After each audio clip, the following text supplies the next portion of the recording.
Have you ever watched movies that were both disturbing and funny at the same time? If not, don't worry. Today on Top 2 Day, we're looking at 10 disturbing comedy movies that you will either love or hate. Now, let's move on to number 10. Number 10, Pain and Gain, 2013. Most people know Michael Bay as the director of giant robot battles, explosions, over-the-top action scenes, and enough American flags to supply an entire country. But in 2013, he directed a film based on one of the strangest, most disturbing, and somehow funniest true crime cases imaginable. Pain and Gain tells the story of Daniel Lugo and his gang, better known as the Sun Gym Gang, a group of Miami bodybuilders who became obsessed with wealth, luxury, and the idea of achieving the American dream as quickly as possible. Believing they deserved a better life, they came up with what they thought was a perfect plan: kidnap a wealthy businessman, force him to sign over his assets, and walk away rich. The problem was that despite their confidence, they were astonishingly incompetent. Almost every step of their criminal scheme turned into a complete disaster. Just to give you an idea of how incompetent they were, the gang failed 7 separate kidnapping attempts before finally managing to abduct their victim. The moment with chainsaw also real. After failing to dismember a body with a chainsaw, these geniuses actually took it back to the store and demanded a refund because it didn't work properly. Even the scene where Dwayne Johnson's character burns the victim's severed hands on a barbecue in front of the neighbors actually happened in real life, although it was carried out by a different member of the gang. The reason Pain and Gain absolutely belongs on this list is that, unlike many other disturbing movies featured here, this one is based on a real case that actually happened. Moreover, the film even downplays some of the gang's actions and, to some extent, the entire ending of the story. By the way, a full comparison between the movie and the real case was already covered on this channel. If you've already seen Pain and Gain, or simply want a quick breakdown of the entire story, be sure to check it out. Now, let's move to number 9. Number 9, Very Bad Things, 1998. Long before movies like The Hangover turned bachelor parties into chaotic comedies, Very Bad Things showed just how horribly wrong such a celebration could go. Directed by Peter Berg, the story follows a group of friends traveling to Las Vegas for a bachelor party. Everything seems normal until a girl hired for the night is accidentally killed. Faced with a disaster that could ruin all of their lives, the group makes a terrible decision. Instead of calling the police, they try to cover up what happened. From that moment on, every lie creates another problem. Every attempt to hide the truth leads to an even bigger disaster, and the friends slowly turn against one another as paranoia and panic take over. Watching all of this unfold is made even more entertaining by the fantastic cast. Christian Slater, Cameron Diaz, and Jon Favreau all deliver performances that become increasingly unhinged as the story progresses. Daniel Stern also deserves special mention. One particular scene involving his character in a car has become infamous among fans. Despite becoming something of a cult classic among fans of dark comedy, Very Bad Things received a largely negative reaction when it was first released. Many critics felt the film was simply too mean-spirited and cynical, while others were shocked by how far it was willing to push its dark humor. Over the years, however, it has gained a reputation as one of the boldest and most uncompromising black comedies of the 1990s. Number 8, Milo, 2013. At first glance, Milo looks like a ridiculous comedy built around an absurd premise. And to be fair, it absolutely is. But beneath the bizarre humor lies a surprisingly disturbing concept. The film follows Duncan, a socially anxious man whose life is dominated by stress, frustration, and suppressed anger. Unfortunately for him, all those negative emotions have a very unusual side effect. Living inside his body is a small, demonic creature named Milo, and whenever Duncan becomes overwhelmed, Milo emerges to violently deal with whatever is causing the problem. What begins as an absurd comedy soon turns into a strange mix of body horror, creature feature, and psychological breakdown. The contrast between the film's goofy sense of humor and its genuinely disturbing moments is exactly what makes it memorable. One of the reasons Milo stands out among horror comedies is the creature itself. Despite looking somewhat ridiculous, Milo is responsible for some surprisingly brutal scenes that often arrive completely out of nowhere. The movie constantly shifts between making the audience laugh and making them uncomfortable. The cast includes Ken Marino, Gillian Jacobs, Peter Stormare, and Stephen Root. all of whom fully embrace the film's bizarre premise. Rather than treating the story like a joke, the actors play it surprisingly straight, which somehow makes everything even funnier. While Milo is nowhere near as disturbing as some of the other entries on this list, its unique combination of dark comedy, body horror, and complete absurdity makes it absolutely unforgettable. Whether that's a good thing or not is up to you to decide. If you've seen the film, let me know what you thought about it in the comments below. Number 7. Filth, 2013. When most people think of James McAvoy, they probably remember Split, X-Men, or Atonement. However, Filth may contain the most impressive performance of his entire career. At first glance, it may seem like just another outrageous dark comedy filled with drugs, crude humor, and bad behavior. In reality, however, it is one of the most uncomfortable and psychologically disturbing comedies released in the last decade. Based on the novel by Irvine Welsh, the film follows Detective Sergeant Bruce Robertson, a deeply manipulative, self-destructive, and morally bankrupt policeman obsessed with securing a promotion. To achieve his goal, Bruce lies to his colleagues, sabotages his friends, abuses his authority, and constantly manipulates everyone around him. What makes Filth so fascinating is that despite being an absolutely terrible person, Bruce is often hilarious to watch. Much of the film's comedy comes from his outrageous behavior, crude jokes, and increasingly ridiculous schemes. At the same time, however, the audience slowly begins to realize that something is seriously wrong with him. As the story progresses, the pain, loneliness, and emotional suffering hidden behind Bruce's disgusting behavior gradually come to the surface. What initially appears to be a chaotic dark comedy slowly transforms into a surprisingly tragic character study about guilt, self-destruction, and mental collapse. By the end of the film, most of the comedy has completely disappeared, replaced by a tragic drama about a broken and deeply confused man who has become trapped in his own mistakes and self-destructive behavior. An excellent film that has rightfully earned its cult status. Funny, disturbing, heartbreaking, and unforgettable, Filth is absolutely worth watching at least once in your life. Number 6. World's Greatest Dad, 2009. Most people remember Robin Williams for making audiences laugh. From Mrs. Doubtfire to Jumanji, he spent decades playing some of the most beloved and energetic characters in movie history. Whether it was Good Morning Vietnam or Good Will Hunting, every performance showcased his incredible talent, unforgettable charisma, and left a lasting impression on audiences around the world. Unfortunately, as many of you probably know, the great actor and comedian passed away on August 11, 2014.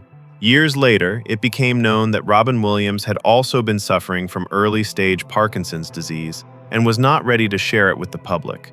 He also struggled with severe anxiety and depression. Sometimes, the people who make others laugh the most are the unhappiest of all. Today, however, we're discussing World's Greatest Dad, a film that is disturbing not only because of its subject matter, but also because of several scenes that now feel eerily connected to Robin Williams' real life. Watching this great actor in this movie encourage people to seek help and never harm themselves inevitably makes you wonder whether he was already struggling with deep depression during the filming of this movie. But first things first. World's Greatest Dad follows Lance Clayton, a struggling high school teacher and aspiring writer whose life is going nowhere. His relationship with his son is terrible, his career is a dead end, and almost nobody seems to respect him. Everything changes, however, after a shocking family tragedy unexpectedly turns Lance into the center of attention. To make the experience more impactful, I'm not going to say anything more about the plot. The less you know going in, the better. The film is often hilarious, but at times it also becomes surprisingly uncomfortable and emotionally crushing. Several scenes showcase Robin Williams' incredible range as an actor, and his performance is impossible to ignore. I would also like to mention that the final scenes are surprisingly powerful, and there is a good chance you'll never hear Under Pressure quite the same way again. This is a heavy film, made even more emotional because of the real-life tragedy that would later surround Robin Williams. The world lost a legend, but his films, his talent, and his smile will remain with us forever. Number 5. Tusk, 2014. Directed by Kevin Smith and released in 2014, Tusk generated a huge amount of controversy when it was released. As a bizarre mixture of comedy, thriller, and body horror, it became one of those films that split audiences into two camps. You can love it or hate it, but one thing is certain. Forgetting this movie and its ending is almost impossible, no matter how hard you try.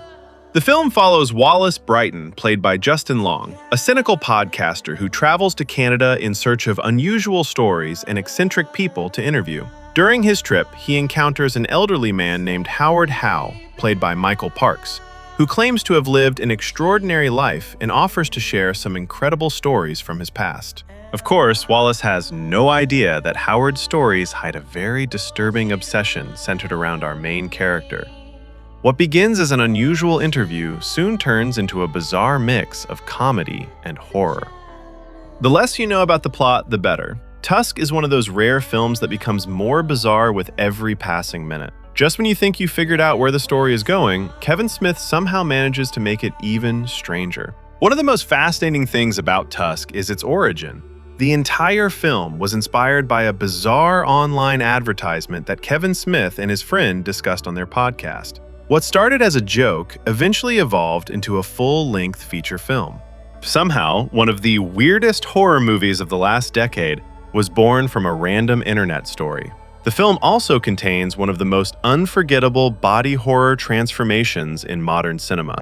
The practical effects are surprisingly impressive, and the final result is both ridiculous and genuinely disturbing at the same time.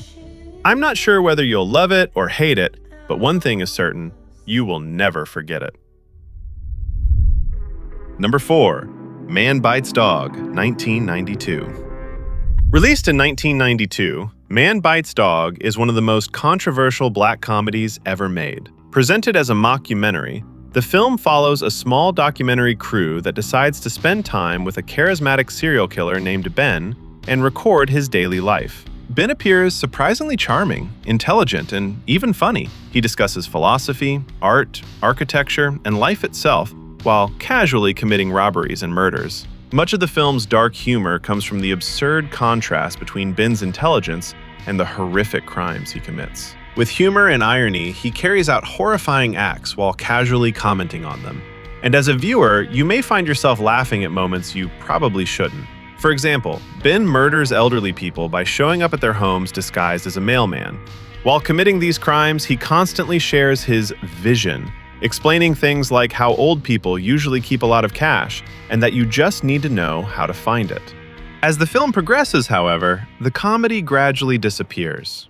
By the second half, Man Bites Dog becomes a genuinely disturbing and difficult film to watch, featuring several extremely brutal scenes. What makes it even more uncomfortable is the way the documentary crew slowly becomes involved in Ben's crimes, eventually crossing the line from observers to participants. More than 30 years after its release, Man Bites Dog remains one of the darkest and most unforgettable black comedies ever made. If you've seen this film, let me know what you thought about it in the comments below. Number 3. The Human Centipede 3, 2015. At this point, the Human Centipede franchise had already become one of the most infamous horror series ever made. Most people expected the third film to be even more shocking, disgusting, and offensive than its predecessors. What nobody expected was that it would also be completely insane, and, unlike the first two films, abandon its serious tone almost entirely in favor of pure absurdity, chaos, and stupidity. Unlike the first two films, The Human Centipede 3 feels less like a horror movie and more like a giant parody of both the franchise itself and the prison system it takes place in. The film follows a sadistic prison warden who becomes obsessed with the idea of creating the largest human centipede ever assembled in order to solve overcrowding and reduce crime. To make his vision a reality, the prison director invites the filmmaker behind the Human Centipede movies, believing that only he can create the perfect centipede. After all the preparations are complete, they put their plan into action, creating the largest human centipede in the entire trilogy. What makes the film surprisingly entertaining is Dieter Laser's performance as Bill Boss. He spends almost the entire movie screaming, insulting people, throwing tantrums, and behaving like a complete lunatic. The performance is so ridiculously over the top that it often becomes impossible not to laugh. This movie is very, very much an acquired taste. I honestly can't recommend it to most people. However, If you find a few funny reviews or breakdowns of the film on YouTube, I think you'll be genuinely surprised by just how absurd and bizarre it becomes. Number 2. Visitor Q 2001. Directed by Takashi Miike, the cult filmmaker behind Audition, Ichi the Killer, and Dead or Alive, Visitor Q remains one of the most bizarre and controversial films of his career. And considering that we're talking about Takashi Miike, that's saying a lot. Released in 2001, Visitor Q follows a deeply dysfunctional Japanese family whose lives are completely falling apart. The father is a failed television reporter. The mother struggles with drug addiction. The son is violent and disturbed. And the daughter has long since stopped caring about what happens around her. Into this chaos arrives a mysterious stranger known only as Visitor Q. At first, Visitor Q appears to be little more than a silent observer. He barely speaks and simply watches the family as they continue to destroy themselves. However, his presence slowly begins to affect everyone around him in strange and unexpected ways. Relationships change, hidden emotions come to the surface, and the family's already chaotic life somehow becomes even more absurd. What follows is a series of increasingly bizarre, shocking, and often hilarious events that are almost impossible to describe without sounding completely insane, and without YouTube immediately blocking this video. Trust me, there are several scenes where you'll find yourself wondering why you're even watching this, and more importantly, why it somehow feels funny despite everything that's happening on screen. If you've watched Takashi Miike's movies before, you already know how disturbing they can be. If this is your first Takashi Miike film, however, I would recommend starting with Audition instead. If you're one of the few people who have actually seen Visitor Q, be sure to share your thoughts in the comments below. Number 1. Happiness, 1998. There are disturbing movies. There are dark comedies. And then there is Happiness. Directed by Todd Solondz and released in 1998, this is not only my favorite film on this list, but also one of the boldest and most unforgettable dark comedies ever made. The film features an incredible cast, including Philip Seymour Hoffman, an actor many consider one of the greatest performers of his generation. The rest of the cast is equally strong. Actors such as Jane Addams, Dylan Baker, and Jon Lovitz all deliver memorable performances and fit their roles perfectly. The plot is not easy to summarize because Happiness follows several interconnected characters whose lives slowly intertwine throughout the film. At its core, it is a story about loneliness, failed relationships, human desires, and the hidden sides of people we rarely get to see. More than anything else, the film reminds us that we can never truly know what is going on inside another person's mind. One of the central characters is Bill Maplewood, a seemingly ordinary suburban psychiatrist, husband, and father who hides a terrifying secret behind his calm and friendly appearance. Every scene involving him and his son becomes deeply unsettling, and you'll understand exactly why once you watch the film. Another storyline follows Alan, a painfully lonely man desperately searching for love and human connection. On the surface, he seems quiet, polite, and harmless. But beneath that calm exterior lies a mind filled with dark thoughts and unfulfilled desires that slowly begin to manifest themselves in increasingly disturbing ways. The film constantly places the viewer in situations where laughter and discomfort exist side by side. Happiness is not an easy watch because of the disturbing themes it explores, but it is one of the smartest, funniest, and most unsettling dark comedies ever made. If you're looking for a darker, more disturbing version of American Beauty, this is definitely a movie you should check out. Have you found at least one dark comedy that was completely new to you? If so, let me know in the comments below. I'd love to hear which film from today's list surprised you the most. Hope you enjoyed the video, and if you did, don't forget to hit the like button and subscribe to the channel. The next videos will be about extremely disturbing documentaries, so be prepared. Thank you for watching, and I'll see you in the next one.